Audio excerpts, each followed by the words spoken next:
Magandang umaga, Pilipinas, 10:58 ayon sa Philippine Standard Time. Kasama niyo si Harry Bayona at ito ang Panahon TV Express. Mga kababayan, dahil sa malakas na surge ng Northeast Monsoon o hanging amihan sa Luzon, ay muling naglabas ng gale warning ang Pag-asa. Ayon nga po rito, ang seaboards ng Northern Luzon ay makararanas ng light rains at magiging mataas ang alon gawa ng nasabing mga pag-ulan. Naabot nga po yan sa 3.4 to 5 meters at yan nga pong dapat nating asahan sa mga baybayin ng Batanes, Calayan, Babuyan, Cagayan, Ilocos Norte, Isabela, Ilocos Sur, La Union at ganun din po yan sa Pangasinan.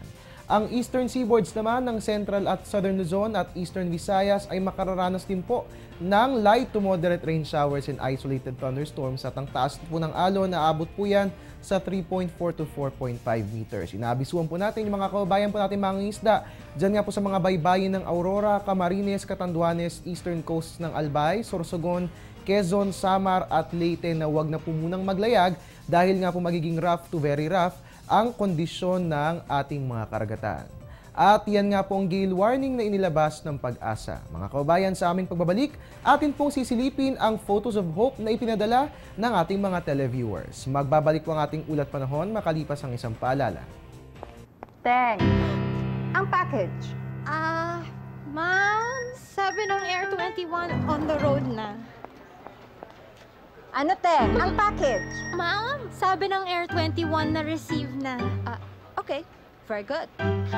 Basta padala, sagot ka ng Air 21. May real-time delivery updates via text para worry-free ka. Teng, ang package, napadala mo na? Yes, ma'am, sa Air 21. Sa Air 21, sagot ko, padala mo. At mga kababayan, patuloy po nating ipakita sa buong mundo ang pagbangon ng ating mga kapwang nasa lanta ni Bagyong Yolanda. Narito nga po mga photos of hope po natin na galing po yan kina Manuelito Romano, Tyrone Manuel at ganun din kay Gary David. Nakikita nga po natin na kahit anuman po ang naranasan ng ating mga kapwa dyan, nakukuha pa rin nilang ngumiti at maging masaya. Dahil yan nga po ang pinapakita ng bawat Pilipino ang pagiging positibo sa pagharap sa hamon ng buhay.